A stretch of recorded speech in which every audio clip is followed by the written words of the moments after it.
শুনে পর বাবা সবকিছু ডাক্তারও বলার পরে ডাক্তার বলল, ঠিক আছে, কোনো চিন্তা করেন না, আপনি যা বললেন একটু দাঁড়ান, বুঝতে পারছি আমি পেটুর যে ব্যাগটা নিয়ে আসি, তারপর আপনার সাথে আমি যাব।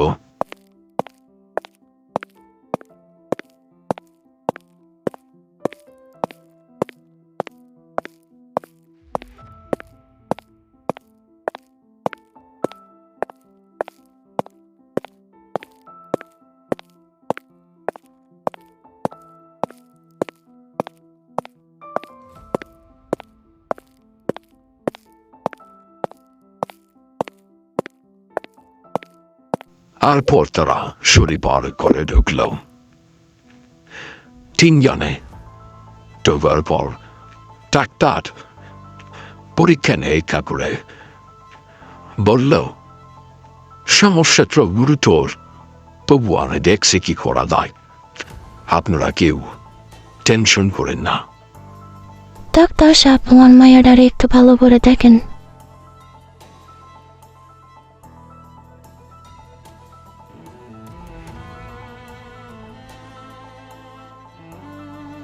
আমি তো দেখলাম এবং আমি যা বুঝলাম, ঠিক আছে, আমি আমার মতো সাধ্য মতে চেষ্টা করব। ডাক্তার সাহেব দেখেন, ডাক্তার সাহেব আমার মায়ের দাঁড়িয়ে কি হইল একটু দেখেন।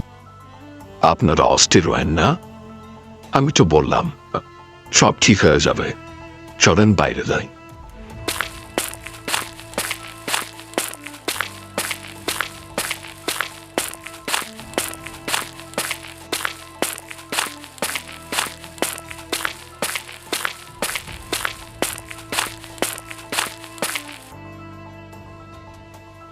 আমার মায়েরটার যে কি হলো, ইয়া আল্লাহ, আমার মায়েরটার যে কি হলো, আমার কোনো কিছু ভালো লাগতেছে না।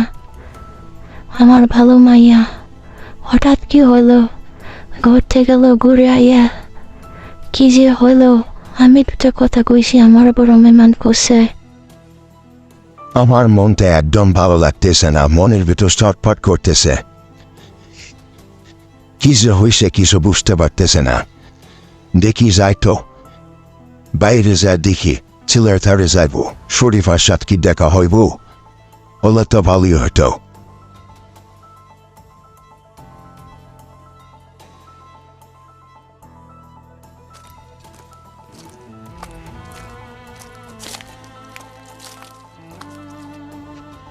শরীফ, তোর কি হয়েছে? ঠিক মতো খানা খাইতিস না, ঠিক মতো পড়তিস না, তোর হয়েছে দেখি।